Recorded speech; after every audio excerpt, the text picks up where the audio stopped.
Hello Hello， 今天大航也是难得穿上了小西装，在这边，你看一个小公园里散散步，等小海下班。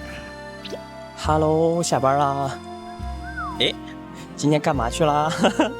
今天我去面试了，然后正好我下班，我俩时间撞在一起了。本来下班那段路上就要录的，但是实在是人太多了，其实现在已经快到家了。因为两个人穿正装同框的机会比较少了，浅浅的录了一下。哎呦，前面是谁这么帅啊？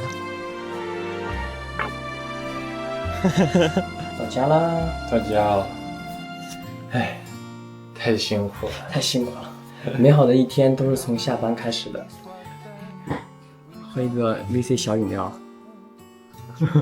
你不说不穿衣服也能录吗？我怕吓到大家。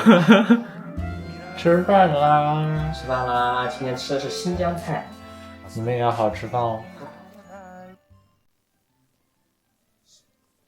3、2、1，开始吧。开始吧。今天录这个视频，主要是想跟大家稍微分享一下我们两个人是怎么认识的。我们两个是怎么认识的？你们是怎么认识的？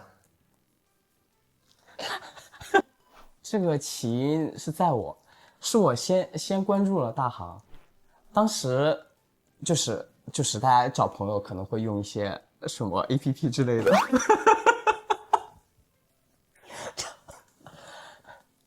然后我记得很清楚，当时因为我没有会员嘛，就我很难查看到周围的很多的用户，就每天就刷到3、2个的样子，所以一直都没有刷到过他。就有一天晚上呢，就是要睡了，我想着睡前就看一眼的，然后就打开那个红色 APP，就很意外的，我可以连续的刷到10几个身边的人，就跟鬼推的一样。我想机会来了，我要把握，对不对？其实当时我已经很困了，我就这么着的，就是刷了一会儿，然后关注了几个人，其中有一个人就是这位朋友，就是今天的大航，然后我就睡去了，对不对？我也没知道你没有睡去。然后第二天醒来之后，哎，某人就兴高采烈的给我发来了消息，我想问一下，就当时你看到我关注你之后，你什么心情？兴高采烈。我信你个鬼！你不要对着镜头就开始撒谎，好不好？真的刚住我之后，我就是非常兴高采烈的给你发了来，你对着苍天的说一遍。然后就是稍微就是互关了一下，就肯定就是尬聊一些嘛，就是交换了一下基本情报之类的，交换一下基本情报。然后就说，哎，要不要加个微信再聊一聊呢？然后就好，就是有话说了之后，就肯定想见一见活的嘛，是人是马就牵出来溜溜。当时就是我俩下完课之后就去见面了。其实就这个过程中，我觉得大航要更主动一些吧。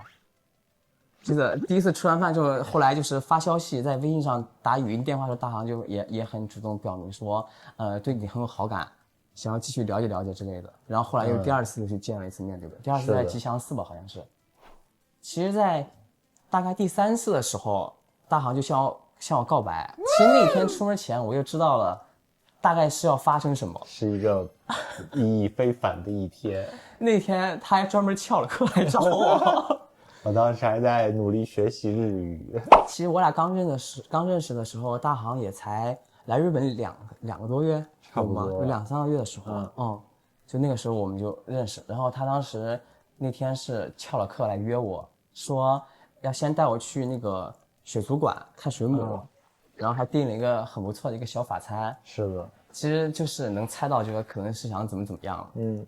当时就是一块儿出去，感觉他安排的非常用心嘛。其实当时大航还给我准备了告白礼物啊，对的，给我买了一个土星项链嘛。是的，我们买了一对的。对，然后最后知道你根本不喜欢戴项链，因为不戴项链，所以我就很早就带他出镜，没有戴过。对不起家人们。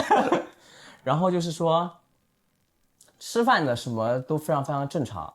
到最后临近就是你要该干那个事情的时候，其实还稍微有一点点小小的紧张。虽然我是在等他要做这个事情，你在等我也紧张啊，会有一点点紧张。当时大航说，那个最后约了一个公园跟你聊2句，然后我们开始找那个公园。我不知道大家知不知道，就是日本它有的公园其实就是马路边的一个小空地。我问那公园哪里啊？他就在这个地方。可能当时大航他自己也没有想到是这样的情况嘛，因为当时还在池袋吧。对，因为当时是准备是看那个时代有，我上小红书上时代有那个室内烟花。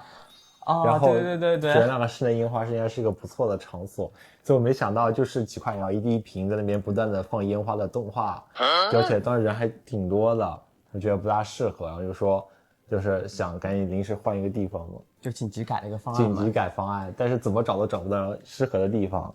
是，然后就说那天找个公园，那公园那样，当时时代晚上嘛，就是也比较热闹嘛，人来人往，车水马龙。是，其实当时我俩还挺拘谨的，就是你知道到那一步就是你不知道怎么做，但是你要硬着头皮做。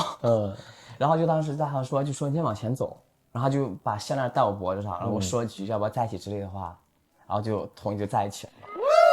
然后在一起这就是不意外了嘛。然后就在一起之后，然后大航要送我去新宿转车，当时还挺有意思，就是当时大航可能比较激动吧，我俩在电台上，大航就这么握着我，就跟我说以后我们一定好好的，我一定会好好照顾你，怎么样。然后当时对面坐了2个中国女生，我听他们说中文啊，然后他们在那边就兴奋且赤裸的看我俩，然后还在那边窃窃私语，最后吓我俩都不敢抬头了。我其实完全都不记得了。但是后来我跟你说你朋友那个话，你想起来了？对。后来跟朋友说，还跟朋友说了，你在电车上就牵我，然后被别人就议论了，然后朋友就说你怕什么怕？这是东京怎么样？到后来就是出门也变得猖狂了起来，当时就是这样的一个情况。到后来就没想到，居然已经过去了3年多了。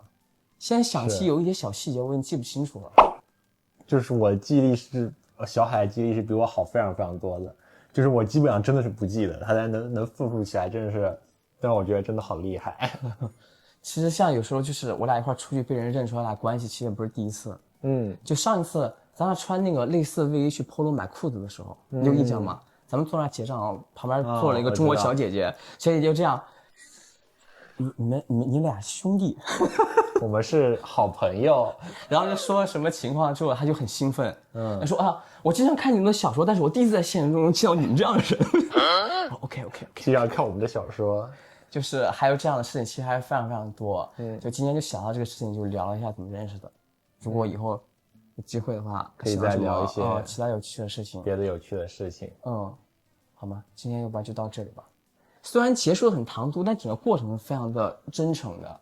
好吗？今天就到这里喽，就到这了吧，拜拜，下次见。